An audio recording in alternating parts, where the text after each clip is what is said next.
सृष्टि coaching YouTube channel में आप तमाम छात्रों का स्वागत है। हम लोग समसामयिक टॉपिक के तहत जो विषय चर्चा में रहता है, जैसे अभी मॉनसून सत्र चल रहा है, जैसा कि आपको जानकारी है कि संसद में 3 महत्वपूर्ण सत्र होता है, जिसको संक्षेप में हम लोग BMW से याद करते हैं। बी से क्या होता है? बजट सत्र, एम से मॉनसून सत्र और डब्ल्यू से विंटर सेशन। याद करने का इस तरीका हम लोग बताते रहते हैं छात्र, तो आप भी याद कर लीजिएगा BMW। अब अभी फिलहाल जो चल रहा है आपका सत्र, उसमें गतिरोध बना हुआ है और गतिरोध मणिपुर में जो हिंसात्मक घटना हुआ है उसके विरोध में विपक्ष एक अविश्वास प्रस्ताव लाना चाहता है।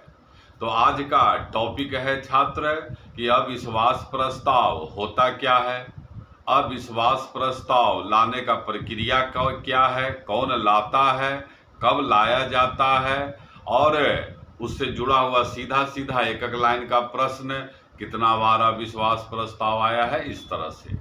तो आइए छात्र, आप अंतिम तक बने रहिए, आपको निश्चित रूप से एकदम कंसेप्ट क्लियर हो जाएगा। क्योंकि जैसा कि पता है आपको कि भारत में संसदीय शासन व्यवस्था है और संविधान के अनुच्छेद 75 में कहा गया है कि सरकार जो है संसद के प्रति उत्तरदायी होता है। इसका अर्थ क्या निकलता है कि यदि संसद का विश्वास सरकार के प्रति समाप्त हो जाए तो उस स्थिति में सरकार का अस्तित्व नहीं रह पाता है, सरकार जो है समाप्त हो जाता है। अब समझिए बात कि अविश्वास प्रस्ताव सामान्यतः जो है लाया किसके द्वारा जाता है, तो लाया जाता है विपक्षी दल के द्वारा। विपक्षी दल के द्वारा जो है यह प्रस्ताव लाया जाता है और इस प्रस्ताव का प्रावधान संविधान के किसी अनुच्छेद में नहीं है, बल्कि लोकसभा का एक नियम है 198। याद रखिएगा, बहुत महत्वपूर्ण प्रश्न है छात्र। संविधान के किसी अनुच्छेद में इसका प्रावधान नहीं है, बल्कि लोकसभा का एक नियम है, नियम है 198, अंक याद रखिएगा 198। उसी में जो है अविश्वास प्रस्ताव का प्रावधान है। आप जान ही गए हैं कि ला कौन सकता है, तो विपक्षी दल ला सकता है। अब लाने का जो प्रक्रिया है उसको समझिएगा छात्र कि यह प्रस्ताव केवल लोकसभा में ही लाया जाता है और लोकसभा में ही पारित होता है। इसमें राज्यसभा का कोई भूमिका नहीं होता है।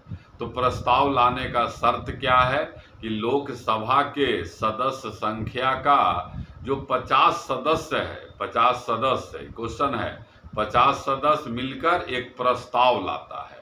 अगर 50 से कम सदस्य रहेगा तो उस प्रस्ताव को नहीं माना जाएगा। इसलिए यह संख्या महत्वपूर्ण है कि 50 सदस्य मिलकर एक प्रस्ताव लाता है और उस प्रस्ताव का जानकारी जो है लोकसभा के अध्यक्ष को दिया जाता है और इस प्रस्ताव पर आगामी 10 दिन, फिर एक क्वेश्चन आ गया कि आगामी 10 दिन में चर्चा जो है हो जाता है और नियत तिथि को जो है मतदान किया जाता है।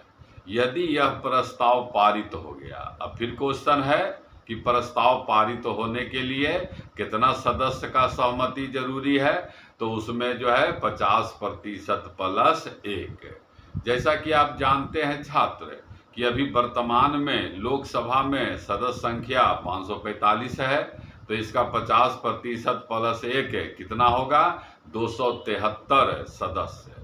यदि 273 सदस्य ने अविश्वास प्रस्ताव पर सहमति दे दिया तो सरकार गिर जाता है। इसको ध्यान रखना है, 273 सदस्य।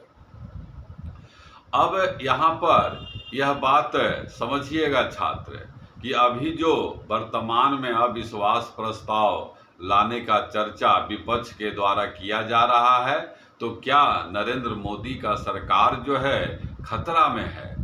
तो जो अभी भाजपा सरकार का संसद में जो बहुमत का स्थिति है, उसमें सरकार किसी तरह से जो है खतरा में नहीं है। तो फिर आपके मन में प्रश्न आ रहा होगा, तो फिर अविश्वास प्रस्ताव लाया क्यों जा रहा है जब सरकार गिरेगा ही नहीं तब? तो अविश्वास प्रस्ताव लाने के पीछे विपक्ष का एक यह भी उद्देश्य होता है कि किसी चर्चित मुद्दा पर चर्चा हो और उस पर सरकार के विचार को सामने लाया जाए और यह भी जनता में एक मैसेज दिया जा सके कि विपक्ष जनता के हित के लिए सक्रिय है। मतलब आप समझ रहे होंगे कि अभी लोकसभा में जो भाजपा सरकार का बहुमत है, सामान्य स्थिति में उस पर किसी तरह का कोई खतरा अविश्वास प्रस्ताव से नहीं है। अब आप सीधा प्रश्न याद करिए छात्र कि अभी तक लगभग 26 बार अविश्वास प्रस्ताव जो है लाया जा चुका है। पहला क्वेश्चन 26 बार लगभग। पहला अगला है कि सबसे पहली बार अविश्वास प्रस्ताव जवाहरलाल नेहरू के विरुद्ध लाया गया था, लेकिन यह प्रस्ताव जो है पारित नहीं हो पाया था। तो यह प्रस्ताव लाया किसने था? यह प्रस्ताव जेबी कृपलानी के द्वारा लाया गया था। अब है कि वह पहला प्रस्ताव जो पारित हो गया और सरकार गिर गया, तब जो है आंसर है मोरारजी देसाई के विरुद्ध जो 1978 में अविश्वास प्रस्ताव लाया गया था। वह अविश्वास प्रस्ताव के कारण मोरारजी देसाई का सरकार गिर गया था और पंडित नेहरू के विरुद्ध जो अविश्वास प्रस्ताव लाया गया था उसका वर्ष याद रखिएगा, 1963 ईस्वी में लाया गया था। सबसे अधिक बार अविश्वास प्रस्ताव किसके विरुद्ध लाया गया? तब आंसर है इंदिरा गांधी के विरुद्ध 15 बार जो है अविश्वास प्रस्ताव लाया गया है। अब यहाँ एक कंसेप्ट वाला क्वेश्चन है कि अविश्वास प्रस्ताव यदि पारित हो जाता है तो प्रधानमंत्री सहित सभी मंत्रियों का पद जो है स्वतः समाप्त हो जाता है। अब समझने वाला बात यह है कि यदि कोई राज्यसभा का सदस्य मंत्री है तो उसका पद समाप्त होगा कि नहीं? तो उसका पद भी समाप्त हो जाएगा। यहाँ ध्यान रखना है कि राज्यसभा का कोई भूमिका नहीं है, लेकिन यदि कोई मंत्री राज्यसभा के सदस्य हैं तो उनका भी मंत्री पद समाप्त हो जाएगा। आगे और समझिए कि यदि एक बार अविश्वास प्रस्ताव पारित हो गया तब अगला 6 महीना के बाद ही जो है अविश्वास प्रस्ताव लाया जा सकता है। इस तरह से आपने देखा छात्र कि सरल भाषा में अविश्वास प्रस्ताव को आपको समझाया गया। हम समझते हैं निश्चित रूप से समझ में आया होगा। यदि हमारे चैनल पर पहली बार आए हैं तो हम जरूर आपसे आग्रह करेंगे इसे शेयर करें, सब्सक्राइब करें, लाइक करें, कमेंट करें। धन्यवाद।